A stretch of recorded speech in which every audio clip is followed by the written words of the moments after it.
আজকের পর থেকে তুমি অন্য কোনো মেয়ের হাত ধরতে পারবে না, তুমি শুধু আমার হাত ধরবা।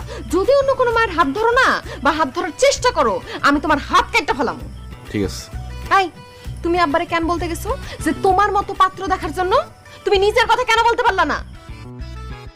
আচ্ছা ভালো কথা, তুমি আমারে বিয়ে করে তুমি কি আমার সাথে সিটারি করার চেষ্টা করতেছো, আমার ধোকা দেওয়ার চেষ্টা করতেছো? জোনাকি, আমি তোরে ভালোবাসি, আমি তোরে কেন ধোকা দিব? আমি মামারে বলছিলাম আমার মতো পাত্র দেখে তোরে বিয়া দিতে।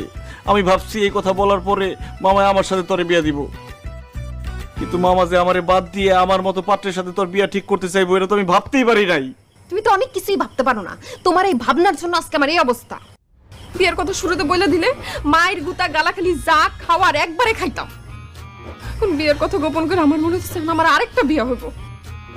একজনের সাথে বাসর করতে পারলাম না, সংসার করতে পারলাম না, তার উপরে আরেকটা বিয়া। আমি যদি আরেকজনের বউ হয়ে যাই সেটা সহ্য করতে